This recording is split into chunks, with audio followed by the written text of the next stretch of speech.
Kita memasuki bagian ketiga atau bagian terakhir ya.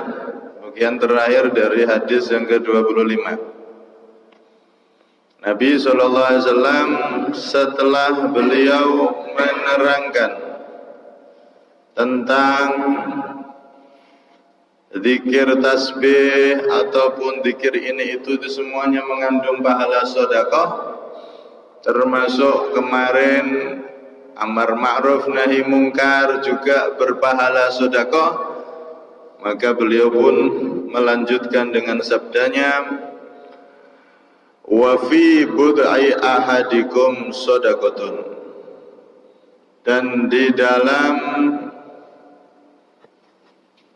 bud'i ahadikum, bud'i itu terjemah halusnya jalan depan.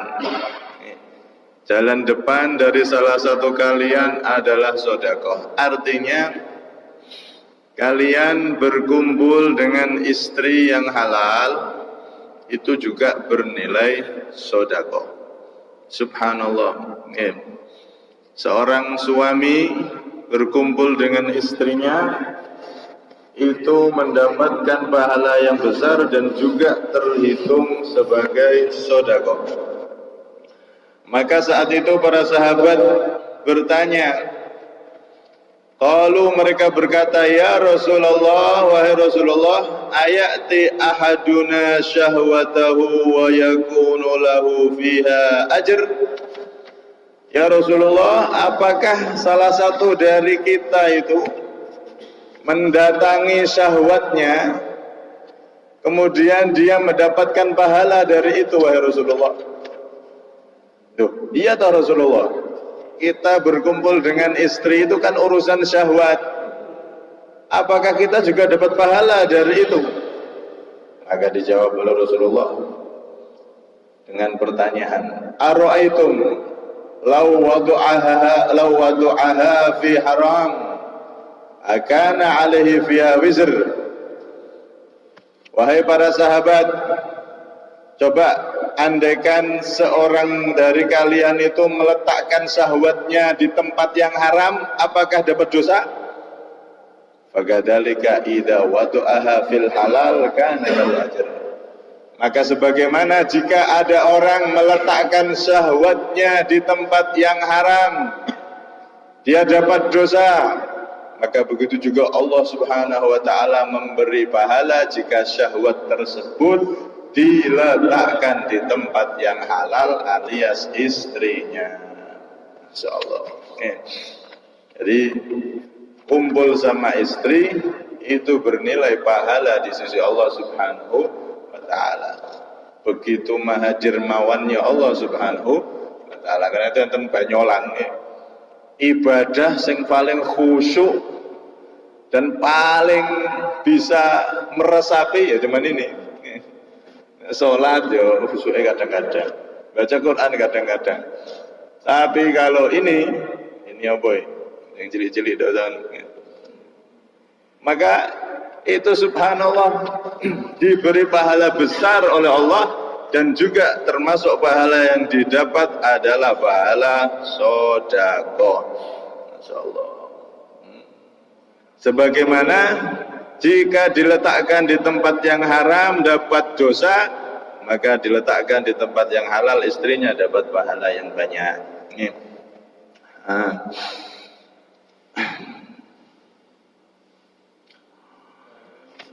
Karena itu Sayyidina Umar radhiyallahu anhu, beliau ketika menikah disebutkan kana la yatazawwajul mar'ata la qasdalahu fiha illa iradatul walad lil mukatsara aw liyamuta fayakunu lahu ajru. Sayyidina Umar itu beliau menikah niatnya tidak lain adalah untuk mendapatkan pahala atau syukur-syukur bisa mendapatkan keturunan, supaya termasuk umat yang dibanggakan oleh Nabi Muhammad SAW. Nabi kan dalam salah satu hadis riwayatnya kan masyhur itu, tanakahu taktsuru fa inni mubahin bikumul umama yaumal qiyamah. Nikahlah wahai kalian, wahai umatku, taktsuru, perbanyak keturunan, jangan dibatasi, perbanyak keturunan, banyak anak banyak rezeki, kata orang-orang tua dulu. Bener ya, banyak anak banyak rezeki, banyak istri, masalah ya. Banyak anak banyak rezeki, nikahlah kalian, berbanyak anak. Kemudian fa inni mubahin bikumul umama yaumal qiyamah, karena aku itu berbangga-bangga nanti dengan banyaknya umat di hari kiamat. Maksudnya punya anak yang banyak, dididik, jangan cuman anak akeh tapi ditelantar di pendidikannya nggak diurus. Nah, ini malah susahnya Kanjeng Nabi nanti. Umat-umat yang malah menyusahkan. Ini perbanyak anak, kemudian didik yang bagus, maka dari mereka itulah kebanggaan dari Nabi SAW. Bangga dengan umatnya yang mempunyai anak dan dididik anak-anaknya. Nah, orang bisa membanggakan Nabi melalui anak ini ya harus dengan menikah. Karena itu suami dan istri ketika berkumpul mereka dapat pahala yang besar, karena salah satunya akan menjadi wasilah perantara senangnya Nabi Muhammad SAW terhadap umatnya. Karena perkembangan manusia ya dengan pernikahan. Dengan menikah akhirnya berkembang itu umatnya Rasulullah, semakin banyak. Nanti di hari kiamat itu ada para nabi dikumpulkan oleh Allah Subhanahu Wa Taala. Ada nabi itu dikumpulkan bersama umatnya. Nanti banyak-banyakan umat, yang umatnya banyak dan soleh itu paling bangga nanti. Ada itu nabi yang dikumpulkan dengan umatnya, umatnya cuma satu, ada yang nabi tidak punya umat, ada yang nabi umatnya cuma 2, 3 dan seterusnya, sampai akhirnya saat itu datang seorang nabi yang begitu luar biasa, bersama di belakangnya itu umat yang begitu banyak. Maka ternyata nabi itu adalah Nabi Musa alaihissalam. Kemudian datang nabi yang paling banyak pengikutnya, yang tidak terhitung jumlahnya saking banyaknya, paling banyak, yaitu Nabi kita Muhammad SAW. Semoga kita termasuk umat yang dibanggakan tersebut di belakang Nabi. Amin Allahumma amin. Di sini Nabi SAW menggambarkan bagaimana Allah Subhanahu Wa Taala itu memberikan pahala yang besar terhadap suami atau istri jika keduanya saling berbuat baik. Bahkan dalam masalah paling rahasia pun itu semua berbuah pahala ridho dari Allah Subhanahu Wa Taala. Karena itu rumah tangga itu harus benar-benar jadi tangga yang menjadikan kita semakin mulia. Saya sering kalau bicara rumah tangga ini, rumah tangga. Kenapa disebut rumah tangga? Agar dari rumah tersebut kita naik tangga, naik derajat di sisi Allah Subhanahu Wa Taala. Bagaimana dalam riwayat, orang yang belum menikah itu 2 rakaatnya kalah dengan yang sudah menikah 70 kali lipat.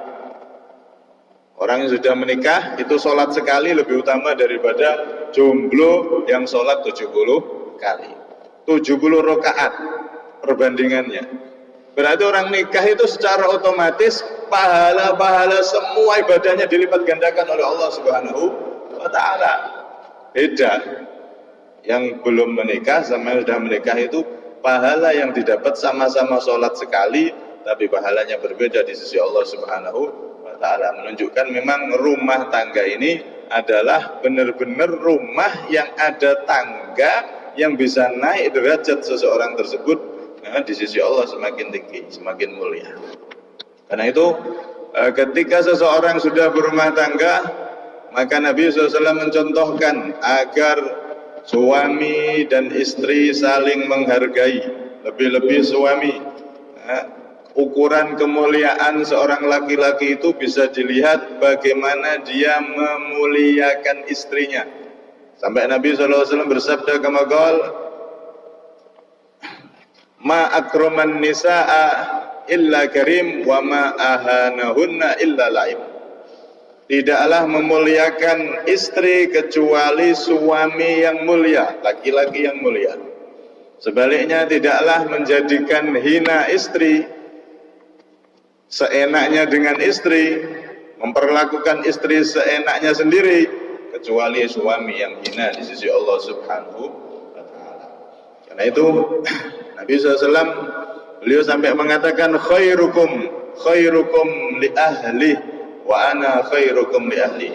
Sebaik-baik dari kalian adalah orang yang baik terhadap istrinya, terhadap keluarganya. Dan ketahuilah aku adalah orang yang baik terhadap keluargaku, orang yang baik terhadap keluargaku. Jadi ukuran kemuliaan di sisi Allah salah satunya bisa dilihat seberapa baik kita memperlakukan istri dan keluarga kita. Kalau kita semakin perhatian, semakin memuliakan istri kita dan juga keluarga kita, maka di situ kita semakin mulia di sisi Allah Subhanahu wa ta'ala. Lihat bagaimana Rasulullah SAW ketika di rumah itu enggak selalu nuntut harus istrinya yang mengerjakan. Bahkan karena yakhsifuna alaih, sandal beliau ada yang lepas, beliau jahit sendiri. Pakaian beliau ada yang robek, enggak harus nunggu istrinya yang jahit, di beliau sendiri jahit. Dan beliau berkhidmah membantu istrinya ketika di rumah, kalau bisa bantu dibantu. Tidak harus dilayani terus, tidak. Tapi beliau kana fi mihnati ahli. Beliau SAW itu kalau sudah di rumah fi mihnati ahli, beliau suka bantu keluarga yang di rumah. Istrinya lagi apa dibantu. Enggak nuntut harus dilayani, tidak. Kalau beliau istirahat, beliau ada waktu bantu. Tidak sungkan untuk membantu istri dan keluarganya yang di rumah. Inilah potret rumah tangganya Nabi SAW.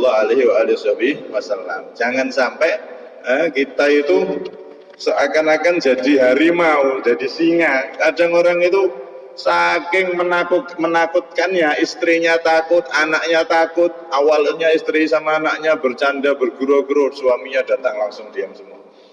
Bapaknya teko langsung menanggapi. Saking wedine, saking kerasnya, kayak harimau itu kok. Ada singa datang langsung diam semua. Ini dulu pernah terjadi. Ada satu pegawai Sayyidina Umar, ketika datang kepada Sayyidina Umar, Sayyidina Umar di rumahnya sedang bercanda gurau sama anak-anaknya. Bahkan anaknya naik di atas beliau sambil layah-layah, sambil ketawa-ketawa bergurau sama keluarganya. Ada pegawai datang, pegawai beliau. Kemudian, wahai Sayyidina Umar, engkau terkenal tegas, terkenal hebat, terkenal singanya Allah di luar itu, tapi kau di dalam rumah seperti ini. Nah, terus kenapa? Emangnya kamu kalau di rumah bagaimana? Oh, kalau saya Sayyidina Umar, idza dakhaltu sakatan natik. Kalau saya Sayyidina Umar, saya masuk rumah, maka yang berbicara langsung terdiam. Anak istri saya ketika itu bercanda, bergurau, kalau saya datang semuanya langsung diam, menghormati saya Sayyidina Umar. Nah, Anda kok seperti ini? Padahal terkenal tegas di luar itu, tapi di dalam rumah ternyata Anda seperti ini. Loh, kamu begitu.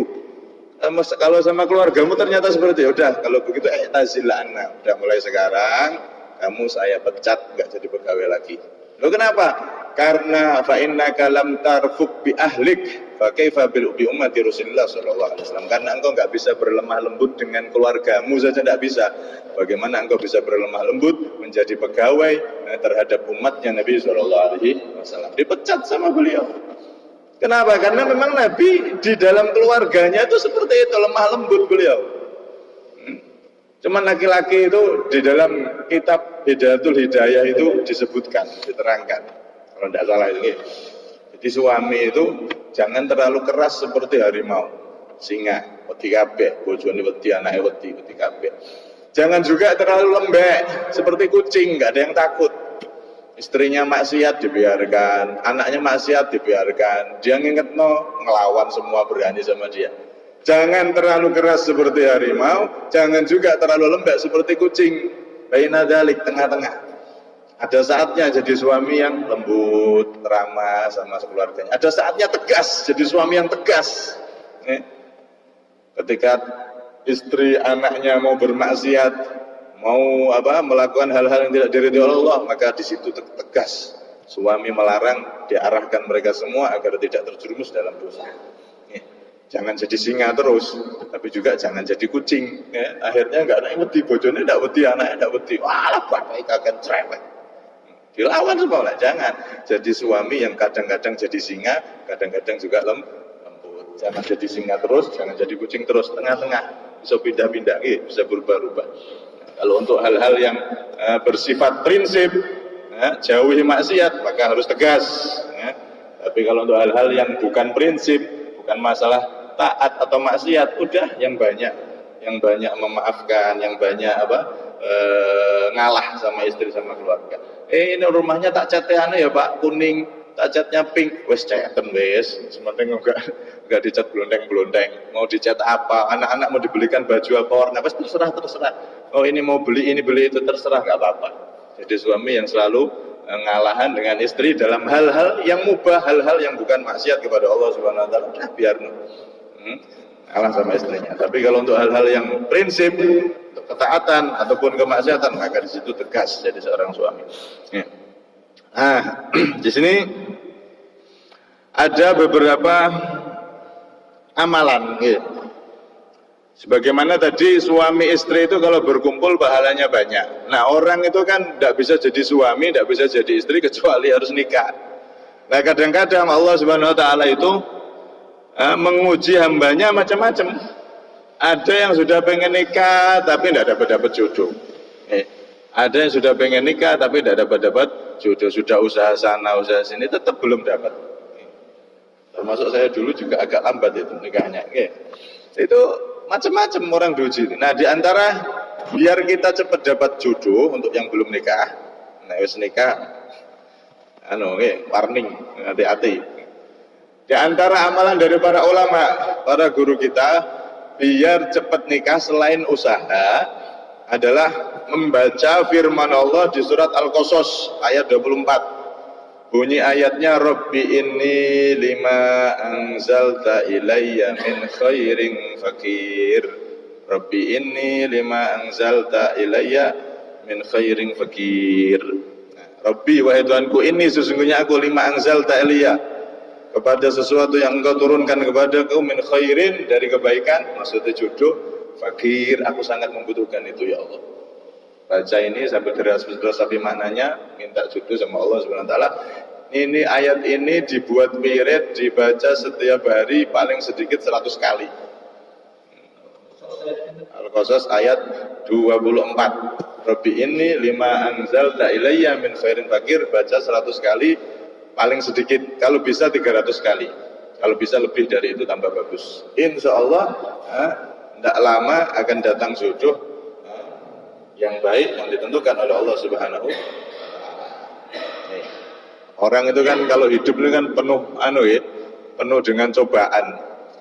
Belum nikah ditanyai kapan nikah, setelah nikah ditanyai kapan, udah punya anak berapa, kok belum punya anak-anak. Nah ini repot meneh. Pusing golek jodoh, ketemu jodoh, pusing mikiri gak duwe anak. Ini makanya kalau jadi orang itu Pak, kalau nanya sama orang itu lihat-lihat. Kalau dia belum nikah ya jangan tanya kapan nikah, ndak usah. Sampai tanya nggak niat bantu nyari ya malah nyakiti hati kadang-kadang. Ada orang yang sudah menikah ndak punya anak, kok urung dia anak iki piye? Kok gak pinter blas ini nyakiti hati orang. Kalau sudah tahu ini ada orang dia cari-cari jodoh belum ketemu belum nikah ya jangan tanya kapan nikah, ndak usah tanya itu. Sudah tahu dia belum dapat kok. Kecuali kalau sampean pengen nawarkan, nah itu ndak apa-apa. Atau ada orang sudah menikah tidak punya anak juga jangan kita tanya, kok ganti anak-anak itu gimana? Memang anak itu yang buat siapa? Anak itu murni anugerah dari Allah, manusia cuma usaha, tapi tidak semua pasti dikasih kan, tidak semuanya. Karena itu para ulama juga memberikan amalan yang belum nikah judulnya angel tadi baca itu. Kalau ada orang yang sudah menikah, kok ya diuji oleh Allah belum punya anak, setahun, 2 tahun, 5 tahun, 10 tahun, bahkan mungkin ada yang 20 tahun. Ya Allah, sabari, ya, pahalanya gawede nih. Tapi para ulama juga memberikan amalan agar yang sudah menikah itu cepat dikaruniai anak. Di antaranya pertama, amalan dari Al-Habib Muhammad bin Husain Asgaf membaca surat Al-Anbiya ayat 89. Bunyi ayatnya, Rabbi la tadarni fardau wa anta khairul warithin. Ini dibaca sebelum sholat subuh. Kalau bisa pas tahajud hampir fajar itu. Baca ini sebanyak 41 kali. Istiqomah tiap hari. Insya Allah tidak lama akan diberi keturunan oleh Allah Subhanahu wa Ta'ala. Ini banyak yang sudah nyoba amalan ini. Dia sudah 5 tahun, 6 tahun, 10 tahun tidak punya anak. Tahajud sebelum subuh bangun, tahajud baca ini 41 kali. Baca terus sampai insya Allah nggak sampai 40 hari, nggak sampai sekian hari, nanti ada tanda-tanda akan diberi anak oleh Allah Subhanahu wa Ta'ala. Ya. Ada juga amalan yang kedua. Ini biar dikasih anak plus anaknya jadi soleh-soleha. Baca 3 doa dari 3 ayat. Amalan ini pernah diamalkan oleh Al-Habib Salim bin Hafid. Okay. Yang pertama, ayat pertama adalah surat Al-Imran ayat 38. Bunyi ayatnya, Rabbi habli min ladunka dzurriyyatan thayyibatan innaka sami'ud du'a. Ini doa yang pertama dari ayat amalan pertama. Kemudian ayat yang kedua tadi itu Al-Anbiya 89, Rabbi la tadarni farda wa anta khairul warithin. Kemudian ayat yang ketiga surat Al-Furqan 74 yang sering kita baca, Rabbana hab lana min azwajina wa dzurriyyatina qurrata a'yunin waj'alna lil muttaqina imama. 3 ayat ini digabung, isinya doa minta keturunan yang baik. Jadi Rabbi habli min ladunka dzurriyyatan thayyibatan innaka sami'ud du'a. Rabbi la tadarni fardan wa anta khairul warithin. Rabbana hab lana min azwajina wa dhurriyyatina qurrata a'yunin waj'alna lil muttaqina imama. 3 doa ini sering dibaca, bisolah dan sesering mungkin. Maka insya Allah juga akan diperlancar, dipercepat oleh Allah untuk punya keturunan. Ini amalan yang terakhir, yang ketiga, agar punya anak. Ini amalan paling ampuh ini. Amalan paling ampuh, paling mujarab. Dari Al-Arif Billah Al-Habib Abi Bakar bin Abdillah Al-Habsyi, di sana di ila Khazinatil Asrar. Beliau punya sanad sampai kitab Khazinatil Asrar. Ijazahnya begini, man qara al-Fatihah ihda wa arba'ina marrah baina sunnatis subhi wal fariidah muddata arba'ina yauman mutawaliyah ruzika waladan dzakaran wa in kana aqiman. Nah, ini amalan paling ampuh ini, dan juga sudah mujarab, diamalkan oleh orang-orang yang lama tidak punya keturunan, langsung diberi keturunan oleh Allah. Amalannya apa? Baca Al-Fatihah 41 kali selama 40 hari tanpa terputus. Kalau sampai terputus, ngulangi lagi hitungannya. Baca Fatihah 41 kali selama 40 hari. Bacanya kapan? Bacanya di antara sholat sunnah qobliyah subuh sama sholat subuh. Jadi sampai harus bangun subuh, sholat sunnah 2 rakaat, usolli sunnatal fajri raka'ataini lillahi ta'ala, Allah Akbar. Saya niat sholat qobliyah subuh itu, Allah Akbar, sholat 2 rakaat sebelum sholat subuh. Setelah adzan sampai sholat 2 rakaat, sholat sunnah. Setelah itu baca Fatihah 41 kali, terus setelah itu baru sholat subuh. Nah, ini dilakukan selama 40 hari. Ini kata beliau, ruziko waladan dzakaron, maka dia insya Allah akan diberi anak laki-laki, alias diberi keturunan oleh Allah. Wa in kana akiman, walaupun dia sudah divonis mandul, kata beliau. Walaupun sudah divonis mandul, suami atau istrinya ada yang divonis mandul, kalau ngamalkan ini, maka dengan keberkahan surat Al-Fatihah dan minta sama Allah dengan cara seperti yang tadi, maka akan diberi keturunan oleh Allah Subhanahu wa taala. Enggak ada yang enggak mungkin. Nah, Al-Fatihah 5 quri'at lah kata Rasulullah SAW dalam riwayat kama qol, Fatihah itu sesuai dengan niat dibaca untuk apa. Al-Fatihah itu adalah intisari dari Al-Quran, intisari dari semua kitab-kitabnya Allah Subhanahu wa taala. Nah, ini baca surat Al-Fatihah 41 kali selama 40 hari, bacanya setelah sholat sunnah qobliyah subuh, di antara sholat sunnah qobliyah subuh sama subuh tengah-tengahnya. Jadi sholat sunnah qobliyah 2 rakaat, kemudian baca Fatihah 41 kali, baru sholat subuh. Nah, itu dilakukan selama pinten 40 hari. Maka insya Allah walaupun divonis mandul, gak ada yang gak mungkin, insya Allah akan segera diberi keturunan oleh Allah Subhanahu wa taala. Dan ini pernah ada teman yang minta ke saya, tak kasih ini.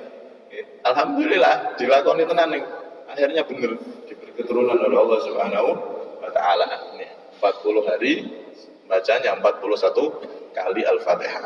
Nah, ini diantara amalan-amalan dari para ulama untuk memecah problematika hidup kita. Yang susah tidak punya jodoh, amalannya tadi itu ada. Yang sudah punya jodoh susah, nggak punya keturunan lama, punya amalannya ada. Maka para ulama mengatur, mengajarkan itu semua agar kita menjadi orang yang bisa mengamalkan itu, minta anugerah dari Allah, insya Allah akan dikasih oleh Allah Subhanahu wa taala. Terakhir, setiap suami sama istri yang mau berkumpul jangan lupa mempraktekkan bacaan yang disuruh oleh Nabi dalam hadis sahih yang diriwayatkan Imam Bukhari dan Muslim.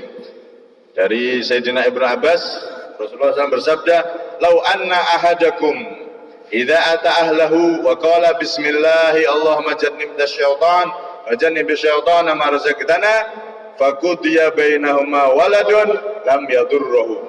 Ini wasiat dari Nabi. Jika seseorang dari kalian mendatangi istrinya, kemudian dia berkata, baca doa ini, Bismillah Allahumma jannibna syaitan wa jannibi syaitana ma razaqtana. Bisa hafal ya? Tidak hafal ya, cari di Google banyak itu. Bismillah Allahumma jannibna syaitan wa jannibi syaitana ma razaqtana. Yang mana doa itu adalah minta perlindungan dari Allah, dilindungi dirinya dan anak yang akan diberikan oleh Allah supaya dilindungi dari setan. Baca doa ini kata Rasulullah, faqudiya bainahuma walad. Jika dari kumpul tersebut kok Allah ngasih anak, lam yadurruhu, maka anak tersebut tidak akan bisa diganggu oleh setan. Dalam tafsiran hadis ini, syurrahul hadis, ada yang mengatakan anak tersebut insya Allah akan jadi orang yang beriman seumur hidupnya, dijaga dari hal-hal yang tidak diridhoi oleh Allah Subhanahu wa taala, jadi anak yang baik, jadi anak yang soleh dan solihah. Baca doa ini hadisnya sahih ya. Setiap kali mau kumpul baca doa ini, kalau terjadi ada anak, terjadi anak di situ, Allah ngasih anak, maka anak itu dijaga dari setan. Jadi anak yang baik, jadi anak yang soleh dan soleh. Kadang-kadang anak kita bandel, ya coba diingat-ingat. Lupa tidak baca doa ini. Karena lu baca Bismillah aja lupa ya, wes alamat ya. Yang bandel ya salah kita sendiri. Nah, ini Rasulullah sudah jamin ini, hadisnya sahih. Bahkan muttafaqun alaih, hadis paling kuat. Diriwayatkan Imam Bukhari Muslim, dua-duanya ini meriwayatkan dengan sama. Kalau baca ini, kalau diberi anak maka anaknya dijaga oleh Allah dari setan, berarti insya Allah akan jadi anak yang baik, anak yang soleh dan soleh. Walhasil ala kulli hal, di sini Rasulullah SAW mengabarkan kepada kita semua bahwasanya ibadah itu tidak hanya ibadah-ibadah yang kita lihat, sholat dan lain-lain. Bahkan kita berbuat baik, mempergauli istri kita, keluarga kita dengan baik, itu semuanya bernilai pahala di sisi Allah Subhanahu wa ta'ala. Semoga kita menjadi orang-orang yang baik untuk keluarga kita, bukan hanya baik untuk orang lain. Kadang kita tuh sopan sama orang lain, tapi sama keluarga sendiri, istri sendiri, kalimatnya tidak sopan sama sekali, bahkan merendahkan. Kalau sama orang, Masya Allah, halus, sopan, tapi sama istrinya, sama keluarganya, kesopanannya nggak ada sama sekali. Kadang-kadang kebalik. Padahal orang yang paling berhak untuk kita beri akhlak kita kepada mereka adalah orang yang ada di rumah kita, itu terutama istri kita atau orang tua kita, keluarga kita, itu yang paling berhak untuk mendapatkan akhlak dari kita pertama kali sebelum orang lain. Oh, zaman akhir ini kebalik, sama orang sopan, sama orang tuanya, sama keluarganya tidak punya sopan. Kadang-kadang kebalik. Nah di sini Rasulullah mengingatkan kita berbuat baik terhadap keluarga, itu semua berbuah pahala di sisi Allah Subhanahu wa ta'ala. Semoga kita termasuk orang-orang yang bisa berbuat baik kepada keluarga kita, istri anak kita, orang tua kita, semua keluarga kita, dan juga kita bisa menjadi orang yang berbuat baik kepada orang-orang di sekitar kita, masyarakat kita. Amin Allahumma amin, sehingga kita menjadi orang yang diridhai oleh Allah, diridhai oleh Rasulullah. Amin Allahumma amin. Terakhir, Nabi syaitan nama razaqtana. Allahumma jannibna syaitan wa jannibna syaitan nama razaqtana. Itu doa ini. Kemudian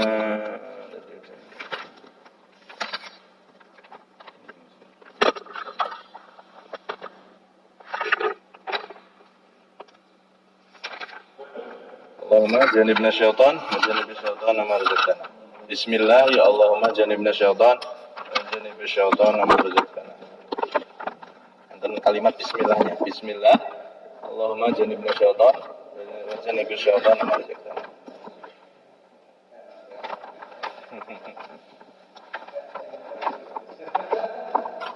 Allah alam bisawab.